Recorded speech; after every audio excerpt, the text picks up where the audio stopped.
Is Seiya SuzukI the perfect fit for the Phillies in left field? I think so. We're going to explain why coming up next on the PHLY Phillies podcast.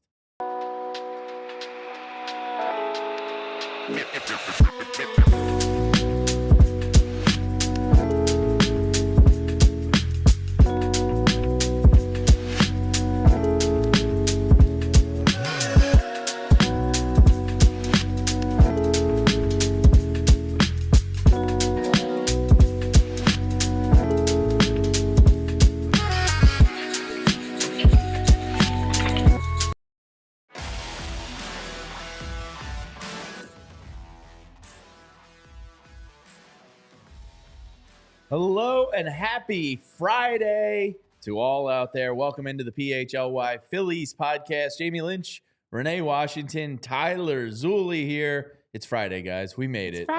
Everybody rejoice. We'll virtually cheers our Miller Lights that we're going to have later this evening. Happy pre-weekend to everybody.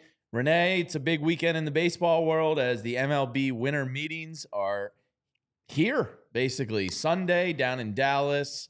And do we get a Juan Soto announcement before then? TBD in the next 48 hours. Some reporters had mentioned it's a possibility. And I think once that happens, it's going to be the dam is open up and all the craziness is going to follow. Yeah, it does feel like this is the time as everyone's packing their bags virtually and physically for the winter meetings, getting those last minute things in order that we're also just waiting. I know Spectral Paranormal's coming in hot saying something better happen soon. It does feel like something will happen soon because honestly, the aliens are coming. Did you see the drones the other day? So that's happening.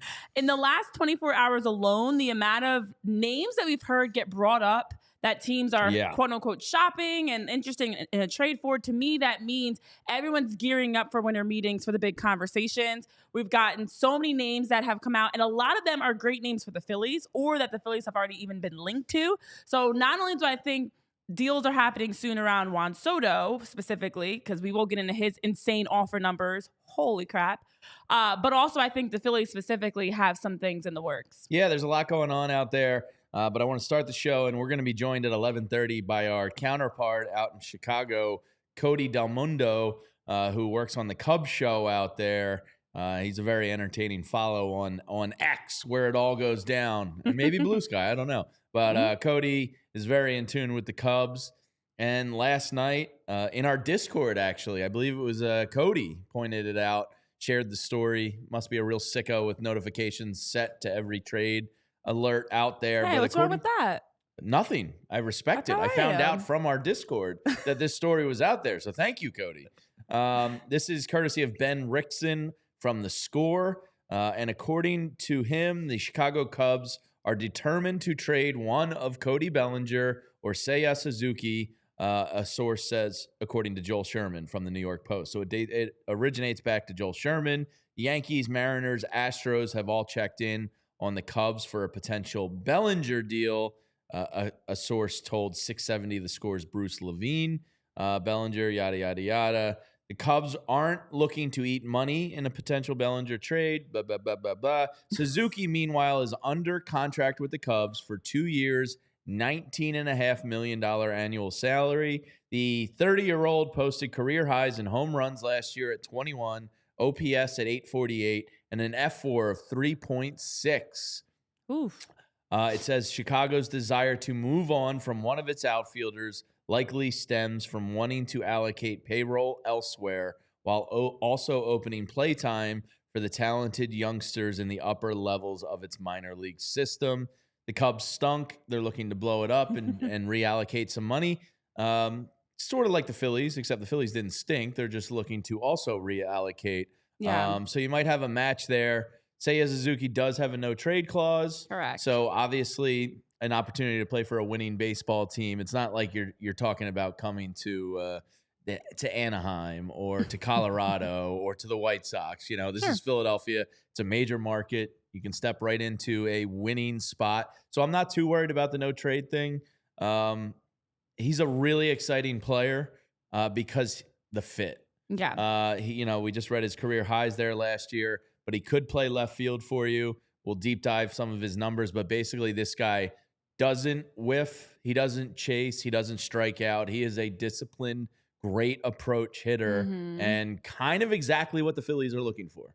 Yeah. This is very exciting to hear because it's a name that absolutely makes sense. And I think we've been toying and talking. I know Mike Lopez came right in the chat talking about Garrett Crochet. We've talked so much about starting pitching and even some bullpen arms. Crochet, so that's part of this. But we've talked a lot about bullpen arms and starting pitching. And one of the big areas we've struggled to find is an outfielder that really makes sense for the Phillies in terms of their contract, their age, their skill set, and somebody that could be an everyday outfielder. I feel like we keep stumbling across guys that it's like, could be a platoon piece, could have to move from right field to left field. Seiya SuzukI would be a great fit. You mentioned the full no trade clause he has. So if he's even being approached about a trade, that means that he has to be involved in it to some degree. So the Cubs are going to have to tread lightly on that, obviously.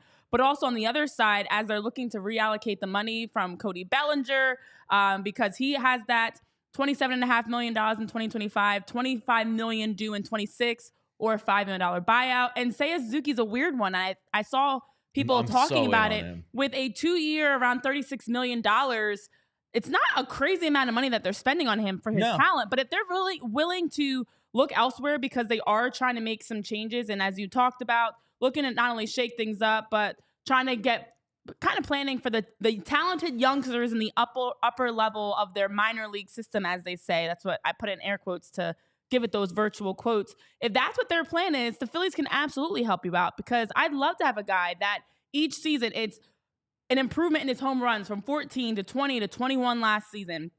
His RBIs have been great, 73 RBIs. His splits alone of a 283, 366, 482 for 2024. You mentioned the 848 OPS. The point, the numbers that we are seeing, the point that we're seeing for Seiya SuzukI is he's ready now. He's going to come right in and be an impact player. He's in his prime. He's only absolutely in his prime. And he's someone that can truly be that everyday outfielder that gives you great offensive production, solid with his plate appearances, as you mentioned, the discipline, and of course defensively as well. So although we haven't heard officially anything about the Phillies and SuzukI, I would imagine, correct. There haven't been great outfielders that financially make sense, let alone talent-wise make sense. So he's someone that is a very flashy option for the Phillies, and I'm all in for it. Yeah, the Cubs, as you mentioned, 3 of their top 6 prospects are outfielders. Right. Tyler, so making way. I got to give credit to one of our Discord members again, Tim Willie. Like the first week after the season, hit us up in the Discord and was like, "Hey, I think Seiya SuzukI is a perfect fit for the Phillies." Tyler, what are your thoughts on SuzukI? Because I'm all in. It sounds like Renee's all in. Before I get to it, here's what his it's a lot of red. Savant looked like last year. And the one thing, obviously, that stands out to you is the podcast fact listeners that were showing his Savant.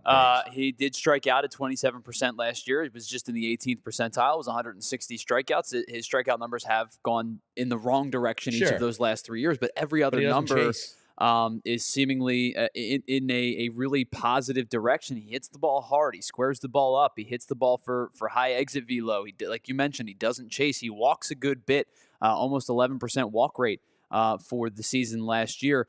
Now, I do want to mention, and I apologize if either of you said it because I was trying to get some other stuff to go. You were actually working while we were working? Yeah, it's crazy. How dare you? He does have a full no-trade clause. Yes, we did say that. Okay, so just making sure. But I said basically, but it's good to Philadelphia is a very attractive option to somebody that's been playing some losing baseball. Yeah, right. So he would have to waive that in order to make this trade happen. Now, the Cubs' contractual numbers, Dansby Swanson's not going anywhere. He signed a massive deal. I don't think they're going to want to move that. I don't think anybody's going to be willing to take that contract. The Cody Bellinger contract situation obviously kind of looms large for them. But some of their other, bigger name players are guys that if you take a look at what their money kind of lines up with, it lines up with either the end of next year, at the end of 2025 or the end of 2026. Like Ian Happ has a contract through 26. It's 21 and 19. Nico Horner's money is at about 11.5 and 12. Jamison Tyone will come off the books in 26. And Jamie, you brought up Garrett Crochet. Garrett Crochet is probably going to want a contract extension, but by contractual obligations, he's nothing until the 2026 heading into the 2027 offseason. So you think about some of the guys that they're expecting to be important to them. Shota Imanaga's numbers were great last year, and his contract's actually not too bad. There's a couple of mutual agreements and things like that. Justin Steele is in arbitration for another 3 years. Isaac Paredes is in arbitration for another 3 years. Javier Assad is in pre-arbitration for him, and then 3 years of arbitration. Michael Busch, like guys that they're going to count on for the long run, are going to be cheap. So if they can shed this salary now, talking about guys like Suzuki, talking about guys like Ian Happ, talking about guys maybe like Cody Bellinger, I don't think they're going to get anybody to take Taillon's money. But they spent a decent amount of money on Matthew Boyd, but that contract ends right as Garrett Crochet's contract is about to begin. Like, they're doing this for a long run of moves. Like, I think that their greater goal is Crochet in the immediacy and then a much larger thing, whatever that might be, take the crystal ball in like the end of 26 heading into 27. So here's to back that up. According to MLB Pipeline, the Cubs may have one of the strongest overall systems in baseball, talking about that minor league system. They kind of went for it this past year a little bit, and it failed pretty spectacularly. But the Cubs had 8 top 100 prospects, more than any team. They were preseason last year the second best farm system in baseball. That took a drop down to like 10 or 12, depending on who or what you read on that. But the Cubs are at that point where it's like, okay, let's get some of these financial restraints off of us. Let's put it into the kids, reallocate for, as Tyler's saying, maybe that 2026, 2027 run. Yeah, and I know Manny brought up for Suzuki the 160 strikeouts he had last season. That was also a high for him, as well as he had 16 stolen bags. Which is weird because like his chase rate, his whiff rate, like all that stuff is so low. To be at 160 is kind of strange. I think that's one of the blemishes that you see for him, and he's not perfect. There's going to be something that's off with him, and to me, he's perfect. But isn't that from that Christmas movie? Isn't that Uncle Jamie one? Don't do that to me. The all-star cast? Just that one? You know how many Christmas movies? No, the one that my wife loves it. Well, we hate Uncle Jamie. Oh, the big one with the music. The guy makes the single. It's kind of like David Bowie. You had me and then you lost me. I think you had me and then you lost me. What the hell's the name of that Google movie? it. Google it. Oh, damn. But while you're doing he tries to steal his boy's girl with the signs at the door. Not Love Actually. Yeah, Love Actually. Okay, yeah. And that accent is actually what triggered it for me. That's a dark hair guy. Isn't that, to me, you're perfect? Isn't that the line? Wow, look at you. Love Actually. We'll say if you're watching, to me, to give you guys I wanted to add, hold on, because Jamie interrupted my actual thought. What? But Tyler brought up Nico Horner, and I know we mentioned him yesterday as a possible option that the Mariners are looking at, because putting a bow on all of this, as we were talking about, the Cubs are in a situation where not only for outfield, but in terms of positional players, there's also some traffic, as they are looking to move on from a Nico Horner because of the fact that Dansby Swansea, Seiya Suzuki, and Ian Happ had those full no-trade clauses. You mentioned a Michael Busch and Pete Crow Armstrong, probably not moving on from them. They're also under control and very affordable for them. They have, and right now, as we talked about their prospects, they already have been shopping around because they are looking for starting pitching, it appears, and of course we'll get more to confirm that. But they also are looking to lighten the load of some of these positions that are a little bit loaded with, as they say, a crowded position player mix. So with some youth in the wings that they're wanting to incorporate and also some money they're looking to shed, if they're looking to move on from Seiya Suzuki, which I think actually makes complete sense given what we had already heard around Nico Horner, I, again, think that despite the 160 strikeouts, it feels like he'd be one of the most veteran ready now major league players that are actually available, that also makes sense for the Phillies because the trade with the Cubs makes sense.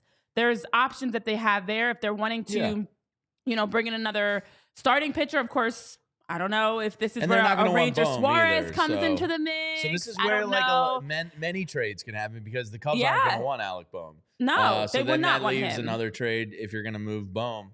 Tyler, what were you going to say before we take a break here? Ranger Suarez could be an option, Jamie. Could I interest you guys in a little bit of clarity on maybe a potential clarity on the Seiya Suzuki strikeout numbers rising this year specifically? 130 to 160 in his 3 years. So, thanks to Northside Baseball, they did a lot of work on this back in August.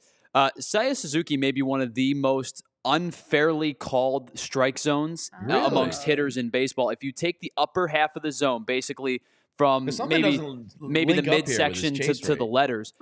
They said that Suzuki had 34.8 extra strikes called on average, roughly speaking, 34.8 extra strikes percentage called on him this season. It's the highest number among the 208 batters who have seen at least 500 pitches in that location. It's also the league outlier in the upper half of the zone. Umpires have effectively taken about 5 runs away from him at the top edge of the zone. So, listen, you can't sit here and say it's bad. Get him out of that crooked city and bring him here. You can't say it's bad umpiring is the only reason that he's striking out. But I do wonder if there is merit to the idea that he is striking out at a higher rate because of those called pitches.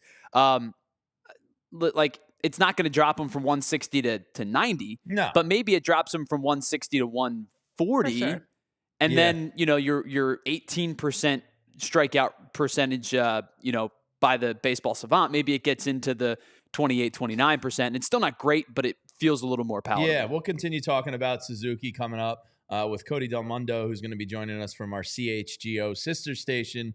But let's take a quick pause to tell you about our friends here at PHLY. And this season, you want to make sure that your home is ready for all of the hosting, fun activities, holiday decorations, parties, whatever it is you've got going on. So if you're dealing with a leaky pipe, or maybe you're dealing with an air conditioning issue, or, well, not air conditioning, maybe more heating issue this time of year, you can get all of that squared away at Ace Hardware Home Services. Now, Ace Hardware Home Services covers a wide range of support that they do, from plumbing to heating to cooling, electrical, and they've got the trusted, helpful hardware folks that have decades of experience, lots of knowledge, and are always ready whenever needed. So whatever the next job is, they know what to bring. They want to make sure to help you out. They bring the experience. They've got local plumbers. They've got techs that can handle everything from repairs and seasonal maintenance to those installations and upgrades. They also want to make sure they're hearing you to provide you something in terms of repairs that work for your budget, but also to just make sure there's the understanding, listening to your goals, and making sure to help with the job all the way through completion, because they want to be helpful and supportive and making sure they're providing you with the trust and the recommendations that make sense for you. So with that wide range of work that they do around residential maintenance, installation, home repair services, like I mentioned, plumbing, heating, cooling, electrical, you also can get free estimates on equipment installation as well as replacements. So now you get an idea of what the price point will be, that you know those options that are best suited for your needs, for your home, for your budget. They also have emergency services available. So let's say you do have that holiday, festivities that you're planning for that's coming up, and then all of a sudden something goes wrong in your home, something stops working. Don't worry. With Ace Hardware Home Services, they've got emergency services to help as well. So it's service you can trust, satisfaction guaranteed, and they always make it right no matter what. So locally helping our neighborhoods in this area, serving in our community, it's our friends over at Ace Hardware Home Services, and you can visit Ace Hardware Home Services online at acehardwarehomeservices.com to get started on your next project. And Renee said getting ready for the holidays. You know what that means? Grabbing an old 30 rack of Miller Lite and throwing it in the fridge. So whenever, I'm already hosting Christmas Eve. Of course, I'll have cocktail and wine for those that want it. But downstairs in the beer fridge, going to be loaded with some Miller Lite smoothies. The original light beer since 1975. And to this day, it's still the best one. Why, you ask? Well, it's simple. Miller Lite nailed it in 1975, and they haven't messed around with it since. It's a simple light beer that tastes like light beer should taste. And it's perfect around the holidays because it's less filling. So you don't have to, not save room at the dinner table. You want to load up that dinner plate at the holidays, and you need a cold, refreshing beer to wash it all down, and Miller Lite is perfect. The original since 1975, and to this day, it's still the best one, and you don't have to choose what's best. Miller Lite has great taste and is less filling. Tastes like Miller time. To get Miller Lite delivered right to your door, visit MillerLite.com/PHLY Phillies, or you can find it pretty much anywhere that sells beer. Celebrate responsibly. Miller Brewing Company, Milwaukee, Wisconsin. 96 calories per 12 ounces. Fewer calories and carbs than regular premium beer. To everybody in the chat, hello, Steve and Andrew and Dante and Jeff and everybody else in here. We appreciate you. We've been talking a lot about Seiya SuzukI. We'll continue doing that with Cody Delmendo from Chicago coming up in about 10 minutes here. But there's a lot else going on yesterday as the hot stove is really kind of starting to cook a little bit. Ken Rosenthal did a sweeping story yesterday about what he's hearing across Major League Baseball, and a lot of it does apply to the Phillies. Ken Rosenthal, obviously, with The Athletic, does a tremendous job. One of the great ears to the railroad track guys in baseball. So I read his article, and I pulled out what might apply to the Phillies. Devin Williams, great relief pitcher from the Milwaukee Brewers, 2-time reliever of the year, award winner. Might be tough to strike a deal after reading what Ken Rosenthal had to say, because the Brewers are looking for young starting pitching. They obviously lost Corbin Burnes last year. He goes on to mention the Brewers' rotation consists of Freddie Peralta, Tobias Myers, Aaron Savali, and Brandon Woodruff. Aaron Ashby, who finished the season strong after coming off the IL. The younger options include some top prospects, yada, yada, yada. Not bad, but the Brewers do not know what they will get from Woodruff, who missed all of last season with the shoulder surgery. Myers will be hard-pressed to match his spectacular 3 ERA. Only Peralta qualifies as a true front-of-the-rotation starter. And he goes on to say they're looking to get some youthful pitchers in exchange for Devin Williams. Yeah, I mean, not exactly what the Phillies are strongest in. No. Does a Gene Cabrera or a Mick Abel get you a Devin Williams? No.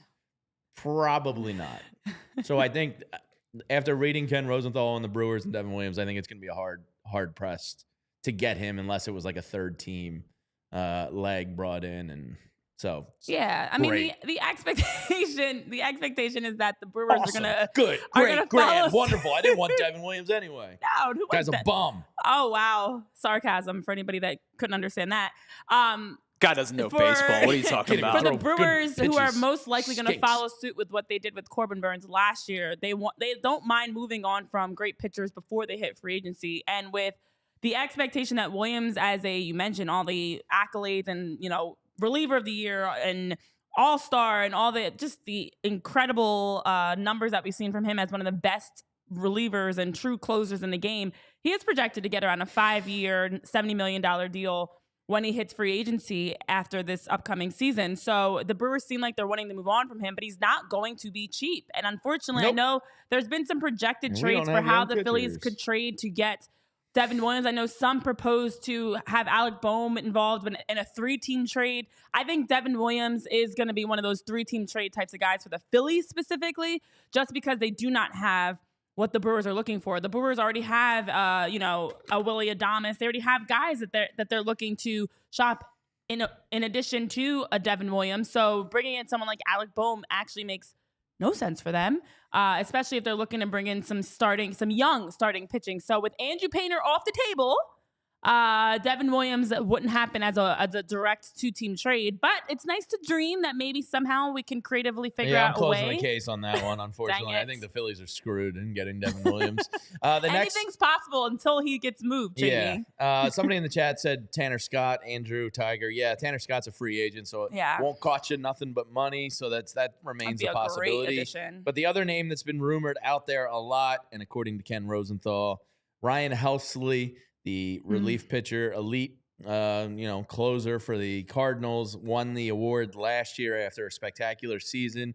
Ken Rosenthal is hearing not so fast. St. Louis not really itching too bad. They're trying to do a retooling where they remain competitive. Yeah. Rosenthal went on to say, and Helsley, unfortunately, probably doesn't look like he's leaving St. Louis unless they're blown away. And blowing away teams right now, you want to hold on to a Miller and a Crawford, or a Painter and a Miller, most likely. You're not really in a position to blow teams away. How rude. So the top the Cardinals. Two, they could be traded guys. Yeah. One, I think you don't have what the Brewers are looking for, and two, it takes two to tango, and the second partner might not be tangoing. Yeah, I mean, listen, for the Cardinals to come out and say, quote, a trade is something we will always remain open-minded to, but our plan is to have him, as in Helsley, be a part of our organization.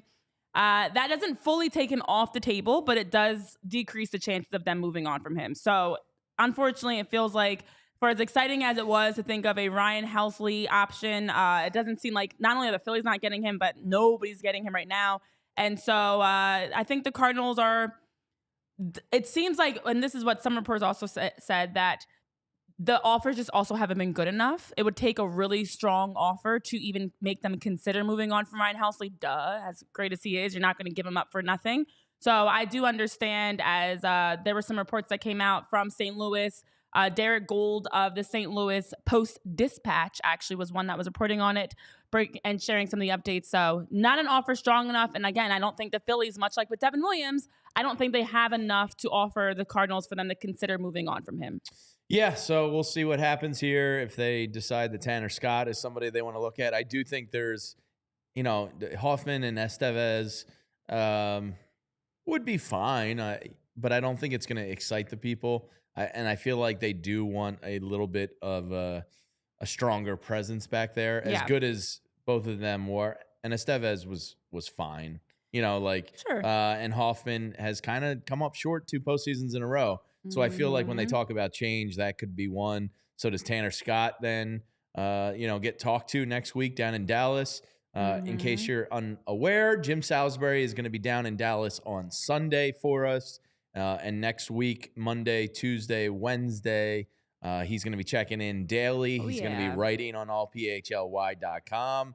He's one of the most tied in town. So you want to be paying attention to Jim next week. Down at Dallas, I think we're going to talk to Cody's counterpart, hopefully, Ryan Herrera, who writes for the Cubs down there next week. And all of our cities will be represented down at the winter meeting. So we're really looking forward to having that presence down there. But coming up next, we're going to talk to Cody Delmendo after we take a quick break to tell you about some more friends here at PHLY.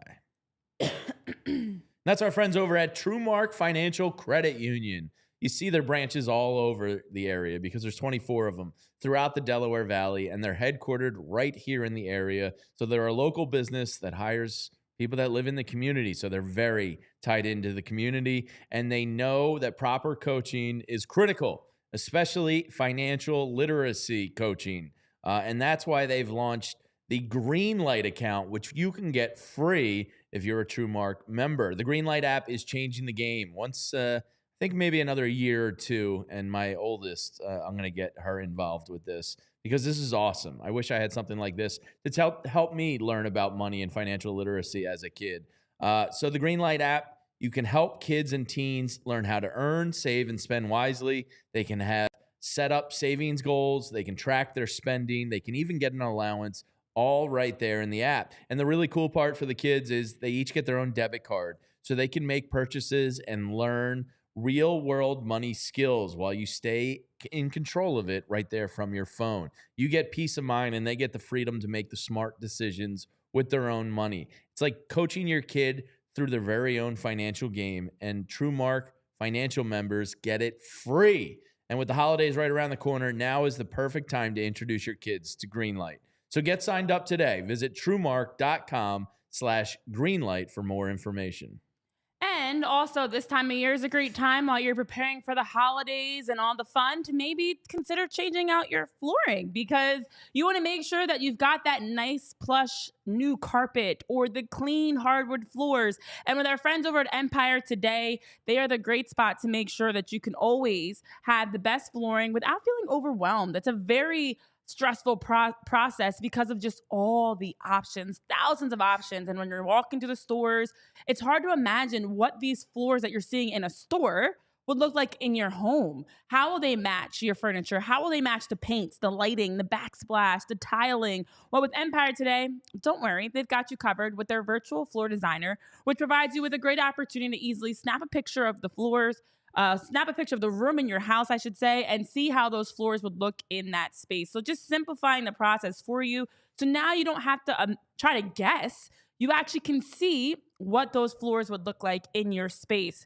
So just giving you the peace of mind, knowing that you can easily shop conveniently from home, but also knowing that you're going to get a price match guarantee. You're going to get the right product for your needs.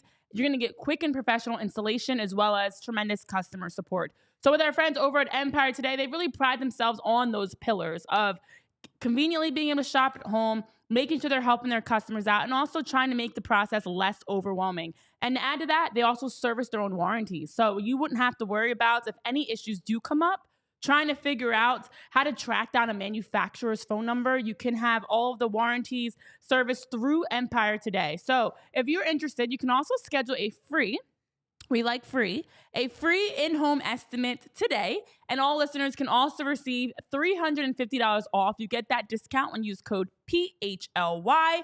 So use that promo code PHLY. Get $350 off. Some restrictions, of course, do apply. But head on over to empiretoday.com/PHLY for more details to get started with Empire Today. All right, welcome back into the PHLY Phillies podcast. Excited to bring on our next guest. I've been following his shenanigans on Twitter along the course of the last Cubs season. He's a very entertaining guy. Great Santa hat. Let's welcome in Cody Delmendo. Am I doing that correct? Because I am the king of botching names. This is correct. It's Delmendo, but it's close. Dang. You're close enough. Delmendo. See, I'm just sticking it's with my just like bit how here. it's spelled. Oh, Yeah, I was going to say, it actually is spelled that way, JB, but it's okay. Well, you can follow him at Cody_CHGO on Twitter. Cody, I want Seiya SuzukI. I want him bad. He's the perfect fit for the Phillies. How do we make a deal? Are you going to give me my guy Kyle Schwarber back? Absolutely not. No. We do love him here. Who's next on the table? Listen, I'm assuming you guys saw like the Joel Sherman article. That's why I'm here, right? Yes. Yes, correct. To like, just to put it simply, for me, I not to take credit away from him. He's great in the industry. He knows what he's talking about. But I believe his source that he has doesn't know something, or it's just completely off. Like, it doesn't make any sense to me why Seiya SuzukI would be on the trade market for the Cubs. He also has a no trade clause too. So it's like, does Seiya even want to leave Chicago? The whole process of, if the Cubs went to him and told them that they are considering it, I don't know how that plays out, obviously, right? Like, there's a lot of semantics to that, but when I saw that rumor, I was very surprised. It was one of those, like, you're sitting at your computer, minding your own business, doing some work, whatever. Then you see it, and then you like scream right at your computer, because I'm like, this doesn't make sense, and this is a no from me, dog. So obviously it depends on what you could get back in return. I think he has a lot of value right now, at least as a hitter. I would say, I guess for you guys, he's probably a better defensive outfielder than Nick Castellanos, but he did take a step back defensively last year. It got so bad to where they were DHing him like the last 2 months of the year. So yeah, I mean, I think for Cubs fans, Seiya has been a little underwhelming in terms of power, but as an overall hitter, I think he's like top 15, top 20 in OPS among outfielders in all of baseball, which is, it's hard to find these days. So I don't blame you for wanting him. I think his value is very high right now. I don't know what you're willing to give up. So if you want to make a deal, so what are the Cubs looking looking for? I said my guy Kyle Schwarber. Is it pitching that the Cubs are looking for? Like, because I know the farm system's kind of rich in outfield talent, which could be part of the reason to maybe wiggle out of the 2 years and $19 million left. But are they looking for young pitching? Is that their course here? Yeah, they're definitely out there in the market right now trying to get pitching. Obviously, Cody Bellinger is in the market. They basically don't want to pay him. Like, that's what it looks like. They don't want to pay him that $27.5 million. He didn't live up to $27.5 million last season. He's got that next season and on top of the year after if he chooses to opt in. But yeah, I bring that up because it seems like he's on the block to try and bring some pitching back. I think the Cubs are looking for a top 3 of their rotation starting pitcher. I think they're definitely deep into the bullpen market as well. So, yeah, I just when it comes to Seiya, I don't know. Like, I guess it would be if they traded Seiya and kept Bellinger. Again, it's hard for me to try and figure out what their process here is on trying. If they, just for the sake of this conversation, this exercise, I don't know who they would want in return or what they're trying to get in return for Seiya other than a bat, because they're already trying to trade Bellinger. Nico Horner's also on the trade market as well. So they have a lot of prospects. They have 8 top 100 prospects. and a few of them are on the brink of making their major league debuts. A few of them should debut next year for sure. But the Cubs are also going into a year where there's a lot of pressure on their front office to win. And I would find it very, very, very disheartening and surprising if they really went into a year where there's a lot of pressure to actually win, with going with a bunch of rookie players that, like, again, I'm high on them. I like a lot of them, but you just don't know what's going to happen with those. At the end of the day, they are prospects. So for me, it's all about balance. Like, I would love to see some of those guys get an opportunity while this team is trying to win with some of the guys that they have that have been productive. So if you want to talk, I think it's more likely that you guys could get someone like Bellinger than Seiya personally. But well, it's interesting, Cody, as you come on, you're immediately taking any hopes and optimism that not only Jamie had, but I know there were a number of people last night. A number of people across Phillies fans had hope that Seiya SuzukI was going to be a possible option for the Phillies. And apparently, as you're saying, you just completely are dismissing, well, it's possible, but it's less possible than maybe we thought. To your point, though, it is an interesting situation as the Cubs are in a win-now state, but actively, honestly, turning things over to a number of prospects. And if they really are considering reallocating money, cutting back, and moving on from a guy like Cody Bellinger, Seiya SuzukI, Nico Hoerner, who we talked about, and some possible rumors for maybe like with the Seattle Mariners, what do you anticipate, in your opinion, makes most sense? If they're a win-now team that has youth that's in the wings, what do you realistically think makes sense for the Cubs to do this offseason in terms of moves that they should be making? Yeah. If I was running the Cubs, and I think a lot of this has to do with ownership too. So if I'm Jed Hoyer and I have this quote budget that they like to mention a lot, and you have to find a way to move Cody Bellinger, I think moving Bellinger is probably the most likely of anyone on the Cubs being moved. I'd put Nico Hoerner second on that list to potentially be moved too, but he actually has some really good value and only making like $11 million each of the next 2 years. And and they have Matt Shaw, their top prospect in the system. He's a top 30 prospect in all of baseball. He's a guy that I actually feel really confident in if you were to just throw him into the fire and see what happens on opening day of all of them. But at the same time, I still have concerns with it. But I think with the Cubs' current situation, with a lot of guys that they have under contract, I think it's more likely they move Bellinger and try and get and try and bolster their starting rotation and bullpen and try and just be the best run prevention team in baseball. Like that's how I view it. And they're going to try and implement some of these young guys that they have, that they've been dangling over Cubs fans' heads for the last couple years, and go from there. Like that's what I think is going to happen. That's what I feel that is basically the situation that Jed Hoyer has put himself into. I could go on and on about how ownership is looking really bad so far this offseason. I don't know if you guys saw, but Ken Rosenthal is calling them dorks of the week. Like they're like Cubs ownership dorks of the week. I've heard some bad things. Yeah. So it's been a very frustrating and annoying time as a Cubs fan, considering they haven't made the playoffs in a 162 game season since 2018. And, the Cubs have one of the more expensive experiences in baseball.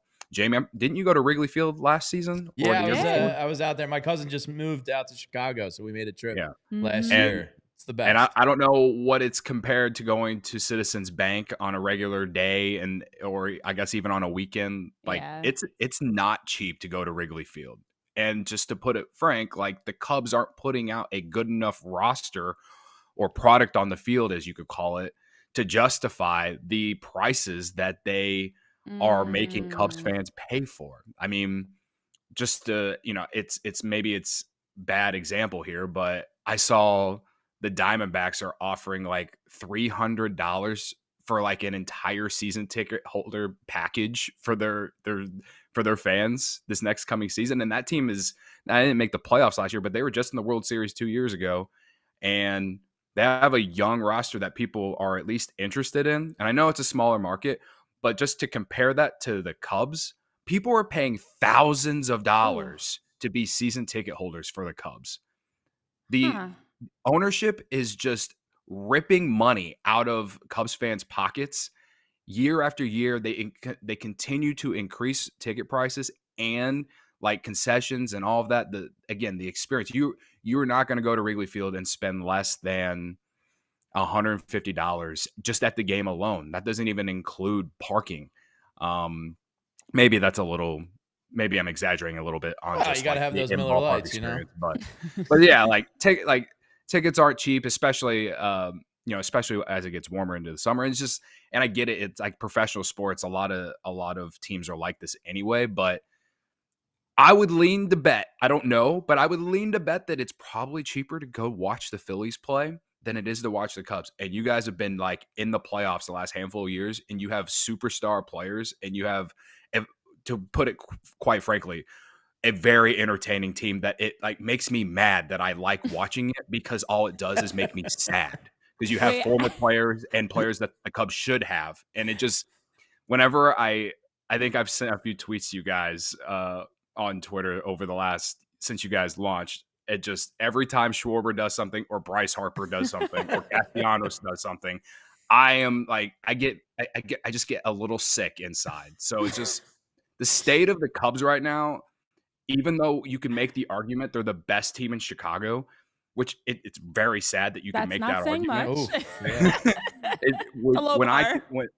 When I say that, like, it's a very like put up or shut up time for this front office or in ownership. Like, it's right now, it feels very telling of where this ownership group and how much they care about the actual team. And it's very frustrating, not only as a fan, but even as someone who has to cover the team every day. So yeah, I mean, I hope I'm proven wrong over the next couple months, but yeah, this is where we're at, man. So I considering Seiya SuzukI isn't like on necessarily a bad contract of sorts at all. I really just don't see the Cubs making this move, because it's not like they're paying him a ton of money while they're paying Cody Bellinger nearly $28 million. Like, I don't even want them to trade Cody Bellinger, but with the rumor mill out there right now, it just feels like that it's inevitable at this point. So I don't mean to go on and ramble. I'm just kind of trying to give you burst the bubble again completely. Yeah. It's interesting. We had Herb Lawrence on earlier this week talking about the White Sox. Yeah. He loves Nick Castellanos. You're on here, Cody, talking about your frustration with the Cubs and your love for Kyle Schwarber. Right now, our cousins, you guys over at CHGO, are down a little bit bad. So it sounds like actually a Seiya SuzukI trade could help. Maybe we just need to help take him off your hands, because it's pretty rough right now, it sounds like, in Chicago. But for those that still have a glimpse of hope, what percentage do you think of likelihood that Seiya SuzukI does get moved? Because I think you've burst a lot of Phillies bubbles today, Jamie included. I'm sorry, Jamie. Are we talking like 25%, 50%? Like, what's the percentage that Seiya SuzukI does get traded, and hopefully the Phillies would be able to take a gamble on a deal for him?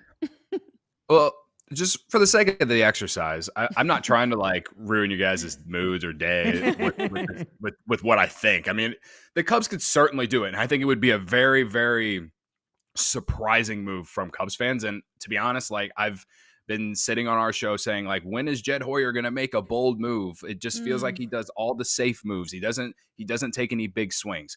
If he traded Seiya SuzukI, that would be a bold, big move that no one sees coming, and, whatever. I guess for me, I would put it, for him to actually get traded, I would put it below 10%. But it depends. It really depends on like what they're trying to get from the Phillies. I don't know who the Cubs are interested in on the Phillies, like, realistically. Like, if it was me, like, we're talking Kyle Schwarber, is there we're not rich in young pitching prospects, so I don't think we can help that much on that front, unfortunately. Right. Wow. So and to me, it's like, okay, they're trying to trade Bellinger, and they, yesterday Bellinger where the Cubs and the Mariners were linked together, and it had to do with Luis Castillo. We've been linked to that too.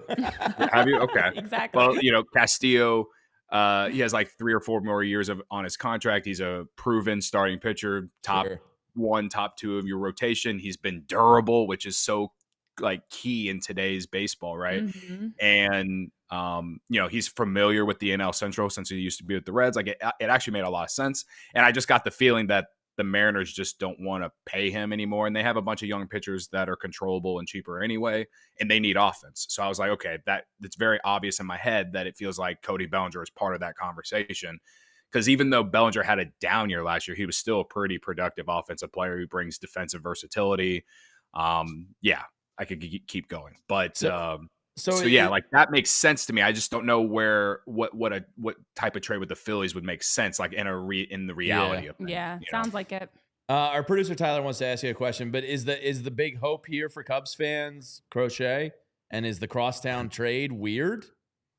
Well, they made a trade with the White Sox back in 2017 for Jose Quintana, and the Cubs sent Eloy Jimenez and Dylan Cease in that trade, and for a while, it felt like the Cubs got absolutely fleeced in that move. But with the White Sox complete downfall over the last handful of years, and they didn't really do much winning with those guys. For me as a fan, I feel like it's more of a wash. At least the Cubs won a playoff series with Jose Quintana. I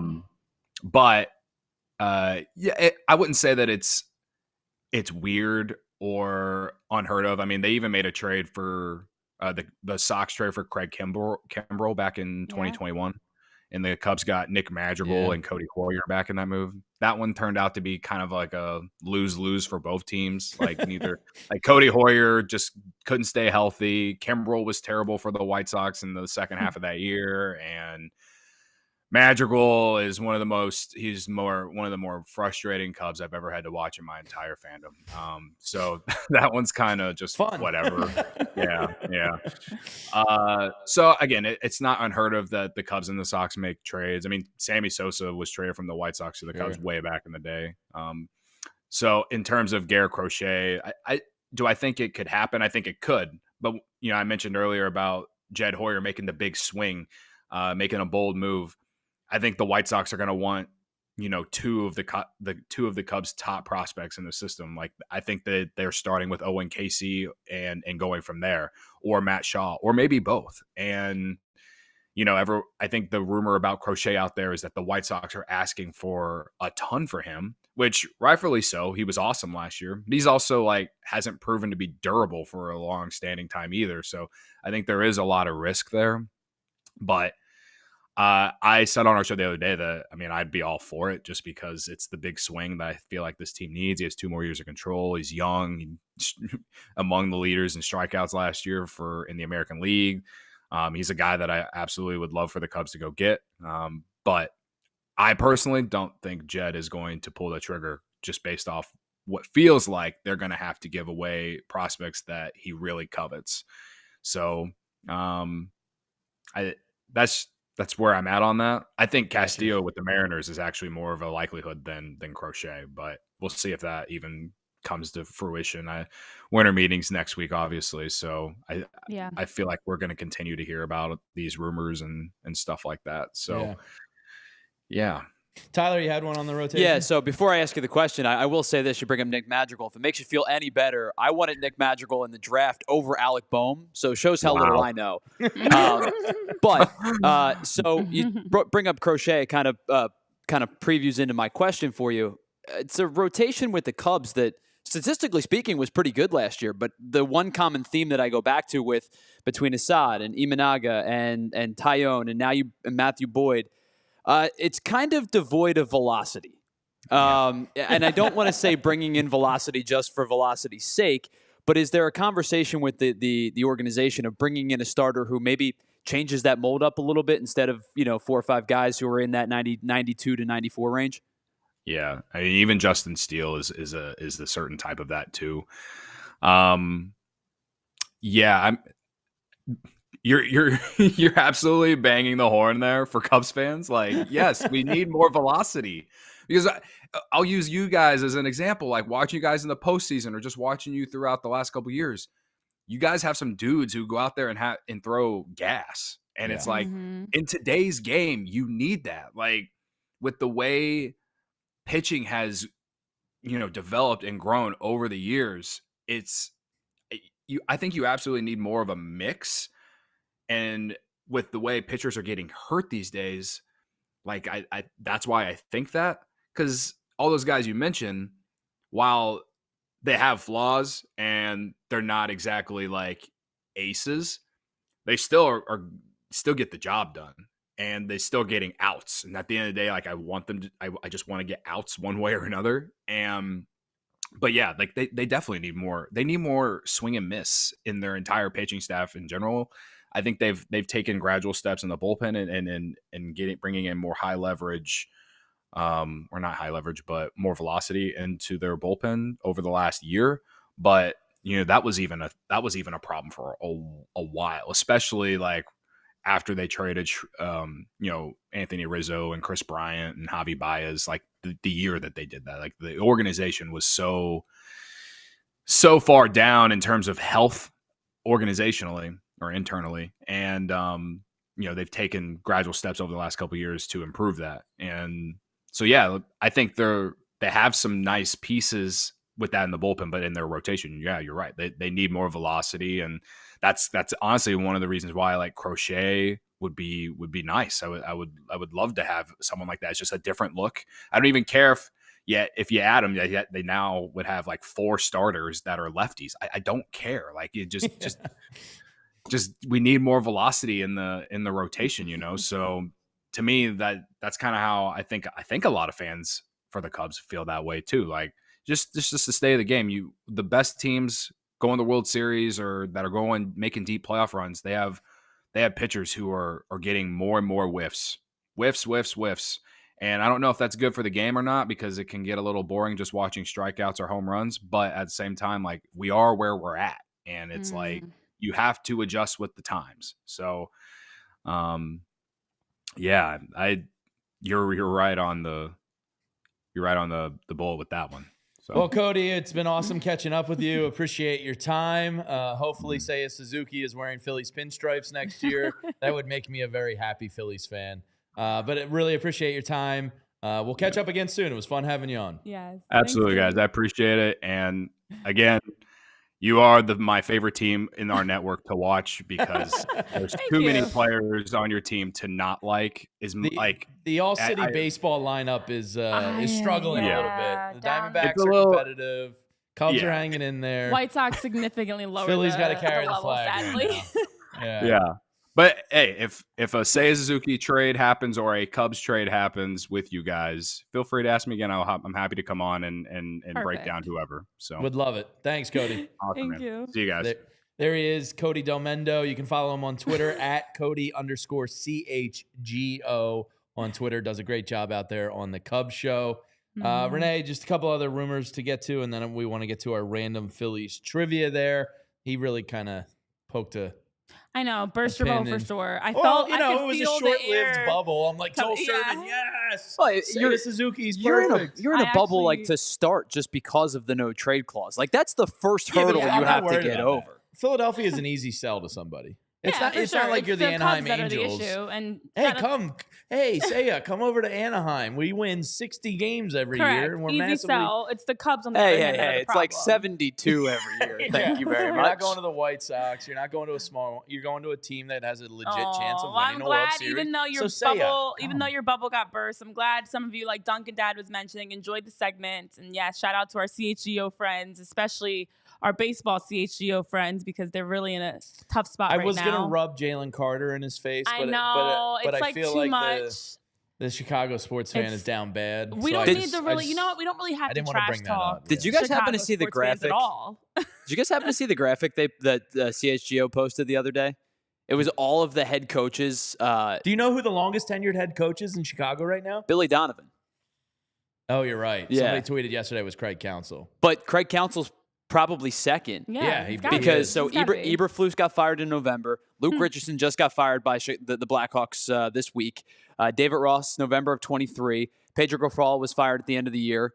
They now have, I think Will Venable is their third most tenured manager. He hasn't managed a game yet. Not a good time. Not a good time. It's pretty funny. Like they said, the karma of the Bulls era apparently is still happening in Chicago. So a couple things to get to. Let's just talk about Juan Soto. Apparently, Renee, you're reading that there's offers on the table of $750 million. Yeah, you didn't see that? I did not, but I can tell you what team it is. We don't know the team. I can tell you what team it is. Who's your guess? Because he'll go up to $800 million if it requires it. Yeah. It's Steve Cohen and the New York stinking Mets. Juan Soto is going to be a Met. I feel it in every fiber of my being. Steve Cohen, this is his white whale. He will not be stopped. So every other team, jack that price. Jack that price. Make him spend $900 million on Juan Soto and regret it for life because no player is worth that. All right, so here is the latest around Juan Soto for our daily update because as of yesterday, today's Friday. Yesterday, there was a report that came out that forget $700 million. That's now a possibility. But there has specifically been an offer handed out to Juan Soto from an anonymous team. In the Mets. 15 years, $750 million, which would be $50 million every year through 2039, unless there are any deferments. So some other updates. Jeff Passan mentioned that a signing for Juan Soto is expected December 9th. That's right. Today is December 6th. So that's Sunday, right? So that is Monday that Jeff Passan is reporting there should be a Juan Soto deal signed, sealed, delivered, and going somewhere by December 9th. Apparently, Toronto is making a very big push. Boston also wants to know a number that would get a deal done, is what reports are indicating. Stop it, John and Henry, they also have come out and said that for Boston specifically, they requested another meeting with Juan Soto.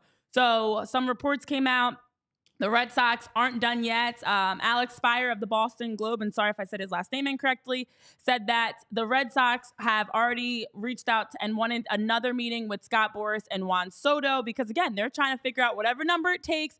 They're trying to make that happen. And, yes, everybody knows Steve Cohen is lurking in the wings, ready to up every want Juan offer. Soto in the NL East. So it go does to the make Red sense. Sox. The Red Sox probably offered $700, and then Steve Cohen came in and offered $750. And then Steve Cohen's going to go, what's it going to take, $900? Okay, here's $900 million. So here's $1 billion. Just take it. Are you going to wear a Mets uniform or not? There are also reports that have come out that said the Dodgers allegedly are. Mark Feisen was saying it that the Dodgers were unlikely to land Juan Soto. So of the teams that are still remaining, Mets, Yankees, Blue Jays, Red Sox, Dodgers.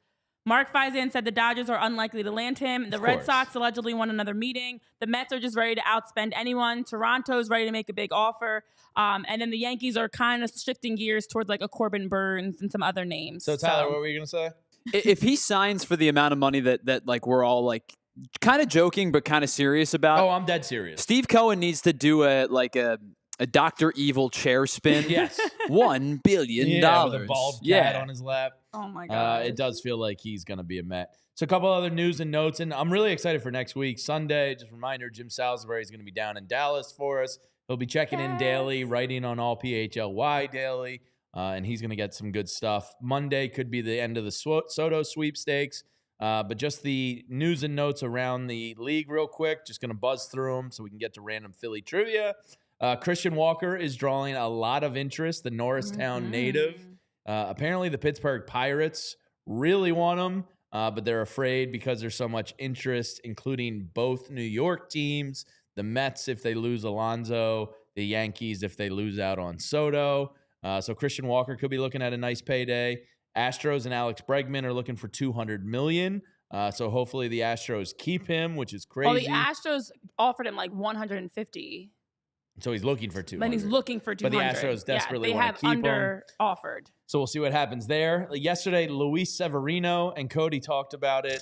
Teams are just paying to get innings. Correct. When you see a Matthew Boyd and a Luis Severino and a Frankie Montas, like these guys aren't necessarily good pitchers. They're probably worse than average, but they're reliably innings eaters. So what you're seeing out there is teams are just paying for innings. And that, I mean, if you're a pitcher, that's great news.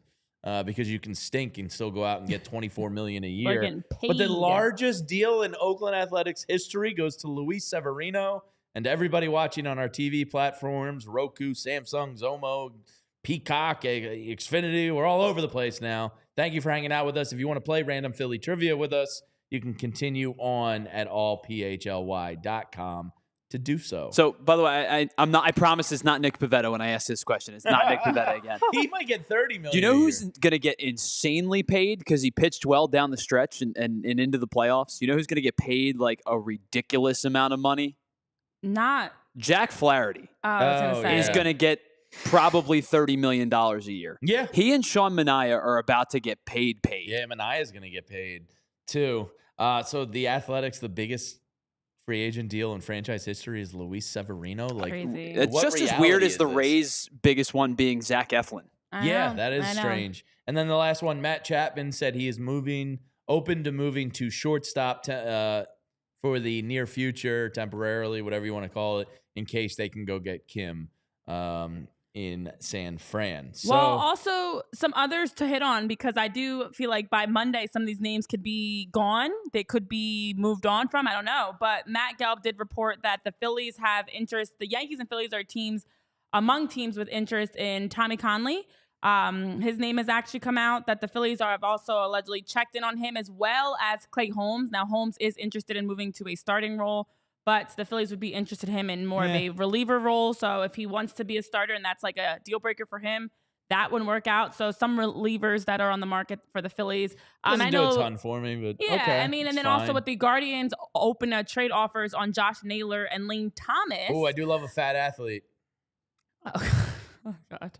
Naylor's a beefy boy. Okay. But we first baseman Josh Naylor, no room for him. But outfielder Lane Thomas, Ken Rosenthal came out and said with both of those are names that are continued to be out there that now the Guardians are interested in trade offers on. Hit a big postseason home run for the Guardians this year. He did. He had a grand slam. And then the Diamondbacks actually are our buddies down in Arizona. The Diamondbacks are apparently starting to draw some trade interest in their starting pitching and possibly open to a deal for one of their starting pitching. So maybe another name to keep an eye on, or team to keep an eye on, because they've got some solid starting pitching between Zach Gallen and Merrill Kelly and Eduardo Rodriguez. So some other teams right now, I feel like with winter meetings starting in just a couple days, they're throwing some names out there. Sunday fun day is going to be crazy. And we're hearing more and more of trade rumors that have come out, more updates. Corbin Bird's meeting with the Blue Jays. So lots to keep an eye on. Blue Jays are adorable. The Blue Jays Nobody's are going not there. Adorable. That's hilarious. That's the ultimate disrespect. Good job, Blue Jays. You're trying. Nobody wants to cross the border. No. It's the same reason why the Raptors don't get. Nobody wants to go to Canada. Come on. No offense to anybody in Canada, but it's like, you got to pay 50%. You remove. You got to do customs every time. It's hard to get free agents there. You're going to have to, like Steve Cohen, overpay. All right, let's get to so Monday, 11 a.m. We'll be back. Jim Salisbury will be checking in. Maybe we'll talk to our buddy Ryan Herrera from Chicago. It's you insulting all of Canada for me. Well, I mean, just in terms of bringing free agents there, Canada is lovely. I've been to British Columbia. I've been to Montreal. Now you're cleaning it up with you like Canada. No, I love there. Canada. Do you also have a friend that lives in Canada? I'm talking about an athlete to get there. You wouldn't know her. She goes to a different school. Yeah. Right. You also have your best friend Canada's lives in Canada. Canada's beautiful. But in terms of getting sports free agents there, that's tough work. All right, we're going to get to today's random Philly trivia. Fun. Tyler and I very efficiently spent our 30 minutes of pre-show prep doing work, playing dailywalkoff.com, which we're going to make a part of the show in the near future. I'm addicted. I'm full on addicted. I think it's time to bring that one on. We can move on from Random Phillies soon. No, I love Random Phillies trivia. I know. I mean, but we have a lot of games we can play, so it's time to just bring in some new games. Yeah, I know, but I like. You know, it's only been 2 weeks, right? Is that it? Yeah. All right, maybe Tyler, 1 more week. Let's get it started. You did send your father today. He got this one on the third one. Oh, we're screwed. Oh, three guesses. So if you're unfamiliar with it, it's a 4-hint guessing game. All we get is the silhouette, and we have to figure out who the Philly is. There's no negative points for wrong answers, and the point value decreases each round as you go. So Tyler, hit us with today's random Philly trivia. First hint, 15-year MLB career with 8 different teams. This is not a pitcher, Renee. That looks like a man rounding the bases, I see running that helmet. very hard. Either a helmet or a big forehead. I'm going to go with a helmet. Juan Pierre. It is not Juan Pierre. Damn. Juan Pierre is going to become my Great American Ballpark. Yeah. I like that for you. He kind of looks like the Juan Pierre silhouette there. I was going to say, he's got a good, like, look at his frame. So Juan Pierre played 14 years and played with 6 teams, Jamie. That was so close, Jamie. I think you get like an honorable mention for that. I got another one in my mind. We'll see if hint number 2. Oh yeah, you already gave your guess. That was a fast guess. Yeah, we're never gonna get it on hint 1. If you do, it'd be super impressive. You know what? Yeah, let's move along. Let's move along here for the sake of time. 2-time All-Star, 2011 Silver Slugger is hint number 2. I think this timeline's not right, but Kenny Lofton? It is not really Kenny Lofton. From the hip today. Happy Friday. He would have been more than a 2-time All-Star. He was probably like 5 or 6. Kenny Lofton was a 6-time All-Star. Yeah, and in 2011 he was. In 2011 he was 47 years old. So Duncan Dad saying Inky. Pete Incaviglia. Duncan Dad, no. Timeline is off there. This is the year 2000 to present day. Ooh, good guess, Ray. I was gonna say. That's a good guess from Ray Schumacher right there. This is someone I feel like is done in the league, clearly, right? I will give you that. They do not play anymore. They no longer play. I like Jeff, that's another good guess because the silhouette looks like him. I do feel like a stocky, like I see some broadish shoulders, a biggish body. And yeah, the chin and the mouth, I feel like I don't know which way he's facing. I'm like the silhouette analyst. That's all I applied. So are you guessing Raul? Game. I feel like I want to go. I do like. I feel like you should eliminate him. I feel like it's a good guess to get off the board. Yeah, I feel like that's a good point. You know what? Some of these guys, we have 2 between the 2 of us. So let's just throw some out. I'm gonna go Raul Ibanez. That's good justification by you guys. It's not correct, but it's good work. Yeah. Rude. Here's the third one. All right, hint number 3. Acquired by Philadelphia for Franklin Kilome. Franklin with the Y. Yeah, they got Franklin they traded Franklin Kilome at the deadline. That was Kilome? Yes. Of the shocking, I botched the name. I'll get. You know what? In fact, I'll give you the year. It's probably not fair to not give you the year. Look, I'm going to be honest. This one didn't really help me. He was traded at the 2018 trade deadline for Franklin Kilome. Okay. K Red said, "Bro."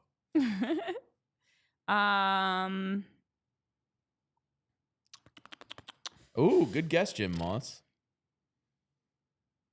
That is a very good guess. But did they trade for him? Yeah, Linda, I'm with you. Raul did not play for 8 teams. He was probably like 5. So he played Seattle, Kansas City, the Phillies, the Yankees. And that might be it. Who bounced around and he played with the teams, Angels for a handful was a Silver games. Slugger and Silver All-Star. All right. I mean, I'm with the have chat. a name? I've seen the name, and they're probably right, but I didn't remember getting him in trade. But let's guess him. Asdrubal Cabrera. Man, 2018, the Phillies made a slew of moves that included Justin Bour and Asdrubal Cabrera. Good job, Matty Rice. Who was first? There was somebody before. It might have been thought. Ray. Ray, I think. Matty Rice. Can you scroll up for me, Scroll Tyler? up a little bit, Tyler, because this is a. It was Jim Moss. Jim Moss was the first one that got it. That's good work by the chat. Frank that Barber answer said goes we to got the chat mossed. today. Started the brawl with the Dubre so Ramos. I did. This is a crazy story. I don't know if you guys have ever heard this story. So after he was done in the major leagues, he went and played in Venezuela, and he got into a brawl. Started a bench clearing brawl. Guy. He was playing first. Guy hit a home run. Kind of took a little bit too long, if you will, to stare at his admire his home run. Cabrera clotheslined him. The entire bench is cleared, and midway through the brawl, as Dubre Ramos, who was a former Philly himself, launched a baseball into the crowd of people and hit somebody in the head. Yeah. And both of these guys were suspended for some significant time. I think Cabrera missed 35 games. I believe Ramos got 60 for the action. But it is a wild story. I know Linda's mentioning, you mentioned you don't remember Cabrera being a Philly. He played with the Indians. Very easy to black out from 2015 Cleveland to 2020. Indians, Washington Nationals, the Rays, Mets, Phillies, Rangers, Diamondbacks, and Reds. And it definitely was a time that I feel like was part of that. It was a dark time. It was a dark time. 2018 was his time with the Phillies. That's a good one, Tyler. We blocked that out. Good job, Jim Moss in the chat. Hopped on that one right away. You got Moss, Zuli. Yeah, they went and got 3. Booyah. I believe they got 3 players at the deadline that year, and it was Asdrubal Cabrera, Justin Bour, and I think they acquired Wilson Ramos at the deadline as well. Man, look how far we've come. Seriously, seriously. Look how far we've come. And Sunday, hopefully, the restructuring of this roster at least will get a little bit more real as the MLB Winter Meetings are starting Sunday in Dallas. Again, if you're just with us, Jim Salisbury going to be down, boots on the ground in Dallas, checking in every day next week, writing for the website and all that good stuff. So to everybody that hung out with us in the chat today, Steve, and Matt, Jose Bautista was another one I think was with that 2018 team. Huh? Jose Bautista I think was on that 2018 team too. Joey Bats, Phillies legend. How could you forget? Man, that was a weird time. For Renee, for Tyler, to everybody here that listened or is listening later, have a great weekend. Really excited for next week here on PHLY Phillies. We'll see you then. We all silly like the mayor.